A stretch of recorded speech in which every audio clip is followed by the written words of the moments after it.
Greetings, YouTube. The Doctor is in. Dr. Urias Papers here, coming at you with another commentary on Dungeons & Dragons.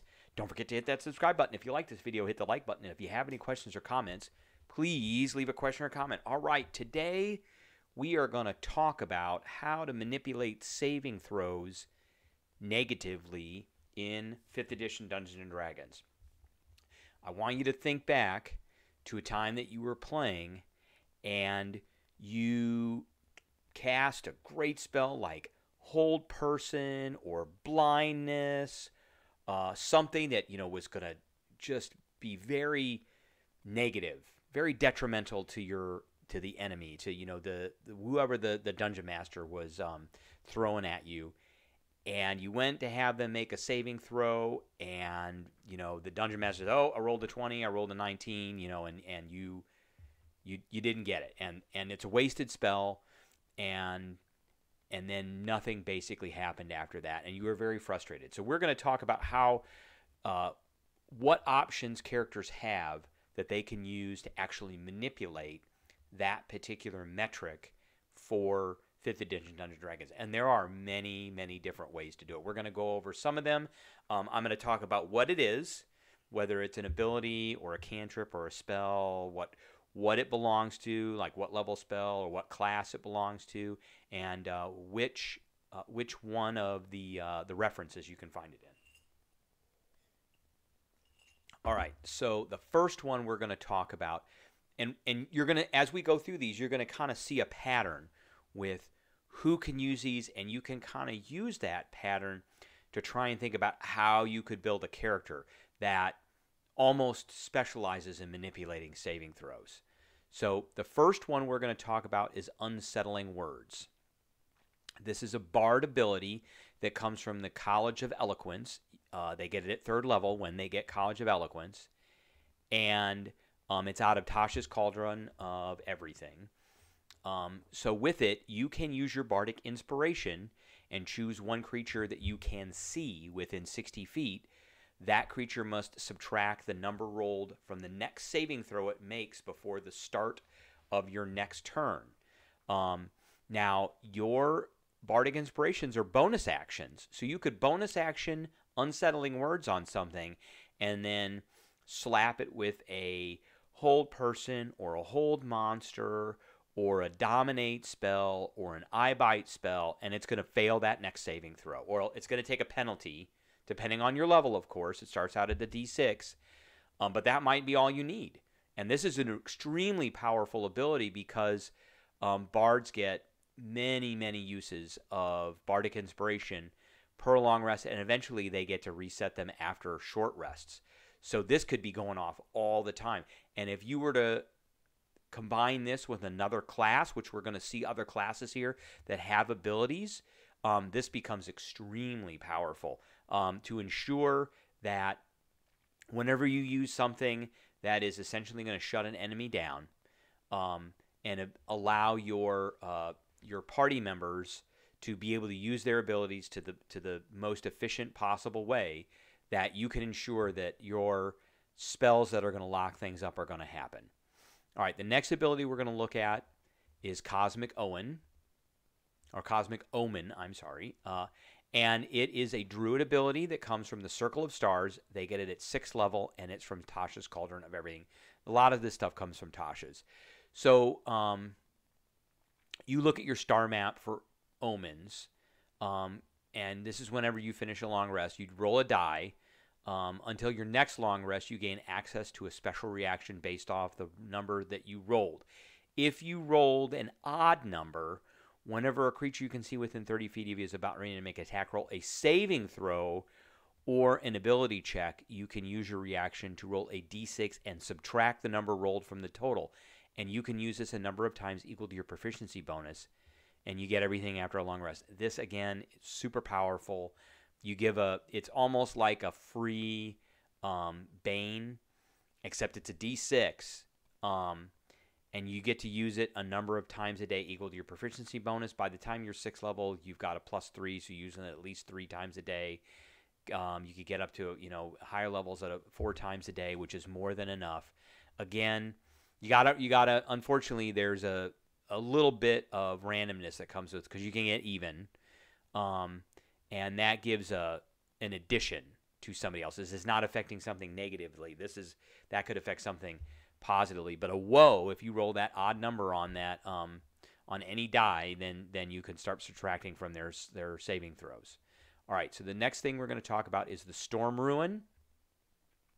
This is a fighter ability. It's from the Ruin Knight archetype, and they get it at 7th level, and again, it's from Tasha's. So in addition to getting the advantage on Arcana checks, and you can't be surprised and all that, you can invoke the Ruin as a bonus action for 1 minute or until you're incapacitated, until the state ends, when you or another creature you can see within 60 feet makes an attack roll, saving throw, or an ability check. You can use your reaction to cause the roll to have advantage or disadvantage. So you could go, I want you to have disadvantage on your saving throw. Once you use this rune, you can't do so again until you take a short or long rest. So every short rest, you can do that. You can go, I want you to fail that saving, or to make that saving throw at disadvantage. And that is a massive bonus for you. And this is a fighter ability. I mean, that's pretty good. The Ruin Knight have some really broken powers, in my opinion, but this is one of the more broken powers. But it's great. So it'll really give you the ability to work with your group. Again, it's a freebie. I mean, you use a bonus action to invoke it, and then you don't use any actions at all. It's not even a reaction to use it. So, all right, next power we're going to talk about is Magical Ambush. This is a rogue ability. It's from the Arcane Trickster. You get it at 9th level, and it comes from the Player's Handbook. So starting at 9th level, if you are hidden from a creature, when you cast a spell on it, that creature has disadvantage on any saving throw it makes against that spell. Arcane Tricksters can get a wide plethora of spells, but mostly they're going to get illusion and enchantment spells. So you can charm things, and you can cause them to have disadvantage on a saving throw if you're hidden. And if you're a 9th level rogue, you should be hidden almost all the time. So this becomes extremely powerful ability for you to basically lock something down, and then everybody can kind of go to town on it. Okay, what is the next ability? The next ability is Heightened Spell. This is a sorcerer meta magic. Comes from the Player's Handbook. And for 3 sorcery points, when you cast a spell that forces a creature to make a saving throw to resist its effects, you give the target of the spell disadvantage on the first saving throw made against the spell. And they say first saving throw because many spells allow the target to save every round.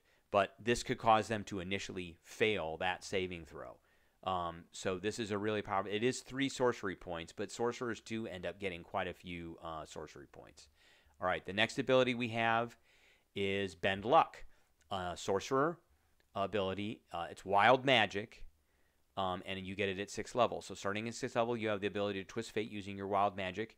So when another creature you can see makes an attack roll, ability check, or saving throw, you can use your reaction and spend 2 sorcery points to roll a d4 and apply the number as a bonus or penalty. You can do so after the creature rolls, but before the effects of the roll occur. So, the DM rolls, and they should be giving you the opportunity to use. You should make sure that you tell your dungeon master that you have this ability, so that your dungeon master can give you the opportunity to do this. But it's two sorcery points, and it's essentially a Bane, which is really good. On top of being able to use a Bane spell, and it's a reaction. But you have to use this off turn. You can't use this on your turn. So because it's a reaction, but that's, if you have somebody else in your group that is throwing some lockdown spell or some ability that can really be detrimental, you can throw this out and make sure that your opponent fails that save. All right, next ability is Thief of 5 Fates. So this is a Warlock invocation. It comes from the Player's Handbook. Warlocks normally don't get Bane, but this allows them to get Bane basically once every long rest. And Bane, we're going to talk about Bane as a spell, but as a spell that can negatively affect saving throws. So you can use this as a Warlock. All right, the next ability is Chronal Shift. It's a wizard ability. It comes from Chronergy Magic. You get it at second level. It comes out of the Explorer's Guide to Wildemount. You can magically exert limited control over the flow of time around a creature as a reaction. So again, you can't do this on your turn. You do it as a reaction. After you or a creature you see within 30 feet of you makes an attack roll, ability check, or saving throw, you can force that creature to reroll. You make this decision after you see whether the roll succeeds or fails. That's really important. So, the Dungeon Master say they succeed, and you can say, no, they're not going to. We're going to go re-roll that. And again, this is a good kind of team ability. You're complementing your team members, and you can use this ability twice, and you gain expended uses when you finish a long rest. Okay. Next one is Convergent Future. A wizard, Chronergy, magic. You get this at 14th level. It's from the Explorer's Guide to Wildemount. So you can peer through the possible futures and magically pull one of them out. When you or a creature you see within 60 feet makes an attack roll, an ability check, or a saving throw, you can use your reaction to ignore the die roll and decide whether the number rolled is the minimum needed to succeed or one less than the number. So if they needed a 15 to save, you could say, nope, you got a 14. When you use this feature, you gain 1 level of exhaustion. Only by finishing a long rest do you get rid of that exhaustion. So, again, you can use this as many times as you want. You're just going to get a levels of exhaustion every time you do use it. So it is limited. But, again, you can make sure that they fail. This is like an automatic fail. No disadvantages or no penalties. You just failed that saving throw. Okay. The next one that we're going to go over is Portent and Greater Portent. This is a wizard ability from the Divination school.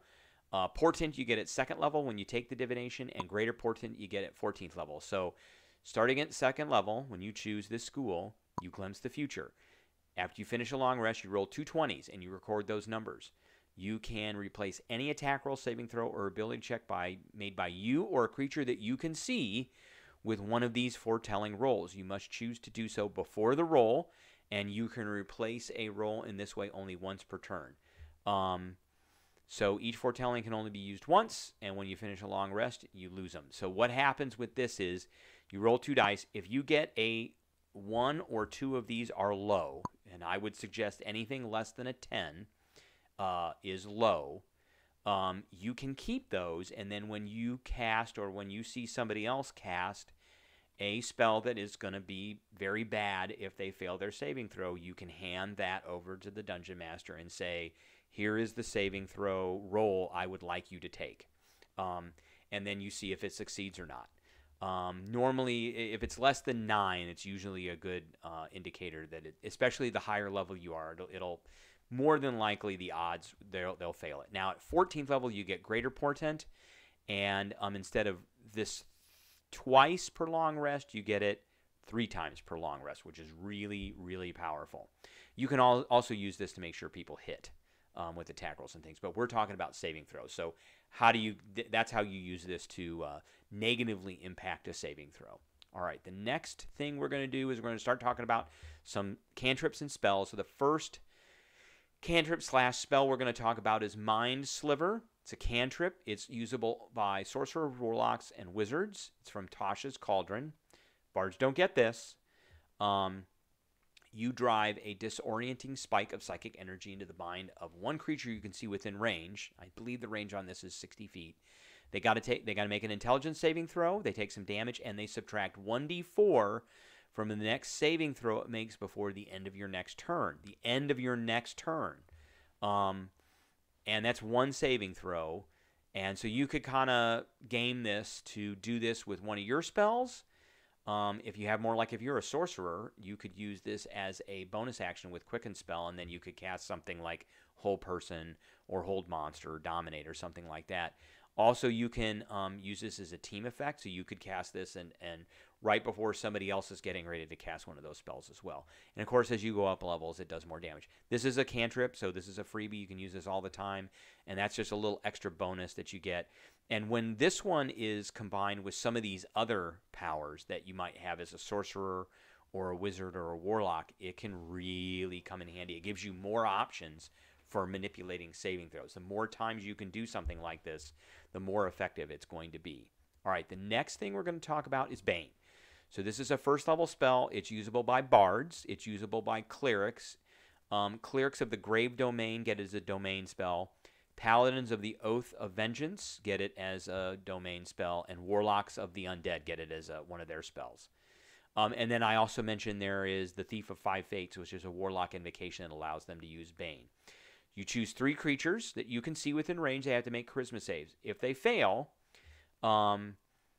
whenever a target that fails this saving throw makes an attack roll or a saving throw before the spell ends, and this believe the spell is concentration, it lasts for a minute, the target must roll a d4 and subtract the number from the attack roll or saving throw. At higher levels, when you cast this spell using a slot of 2nd level or higher, you can target 1 additional creature. So you could just throw this out, and then for a minute, anything that failed to save is going to be subtracting rolls from their saving throws. Very powerful. I've seen this it's been used very effectively, especially if you're using it with other spells you're going to throw out afterwards. That, especially with the Bard, that can lock things down pretty effectively. All right, the next spell we're going to talk about is Silvery Barbs. It's a first level spell usable by bards, sorcerers, and wizards. It comes from Strixhaven. You basically distract a triggering creature. The triggering creature must re-roll a d20 they just rolled, and they must use the lower of the rolls. And this can be used against saving throws, which is really powerful. So it's any d20 roll. And you can then, it's a reaction too. So you have to use it kind of off. You can use this off round or off turn, but you can do it with somebody else in your party. So it's kind of a team effort. In addition, you can choose a different creature you see within range. The chosen creature has advantage on the next attack roll, ability check, or saving throw it makes within a minute. And then a creature can only be empowered by only 1 use of the spell at a time. Silvery Barbs is very powerful. Honestly, I'm shocked that they put it in a book and it's a first level spell. I know quite a few DMs and home games that will ban this spell, but it's here, and it is one of these saving throw manipulator spells. All right, and the last spell we're going to talk about is Slow. It's a 3rd level spell. It's usable by sorcerers, wizards, clerics of the Order Domain, and druids of the Circle of Land Arctic circle. And the reason I put this in here is they make a wisdom saving throw, and if they're affected by the spell, they take a -2 penalty to armor class and dexterity saving throws. So again, it's a penalty.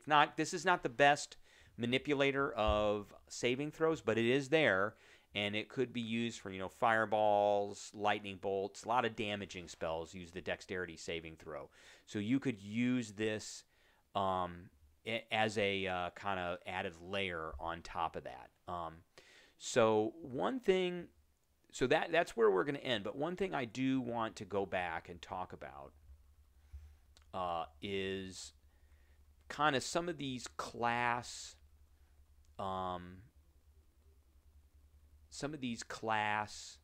synergies that we can use, especially with the Bard and this College of Eloquence Bard, because they get this Unsettling Words, and in addition to not the rogue, but the sorcerer. And bards and sorcerers both use charisma. So you don't have to kind of play around with their stats too much. They both key off of the same attribute, which is really important. And so you could really manipulate things to your advantage often with these 2 classes, particularly if you take a sorcerer that has Heightened Spell, a College of Eloquence Bard, and a Wild Magic Sorcerer. So the Wild Magic Sorcerer can take the Heightened Spell meta magic too, and you get these. You can do these penalties. I mean, you can do these penalties like all day long, and a lot of these spells are usable by sorcerers. Mind Sliver, again, another one that it's a cantrip, so you could be doing this one. Bane is usable by the Bard.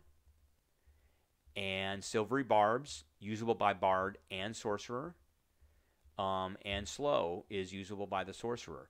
So you have access to a lot of this stuff if you're a bard sorcerer. You can also be a bard wizard. It doesn't take too much to do that too, and there's a lot of effects in here that the wizard can use to manipulate. And if you layer that on top of the College of Eloquence bard, really can be very effective. All right. So that's where we're going to end our video. I appreciate everybody tuning in. If you have any questions or comments, please leave a question or comment below, and I will catch everybody later.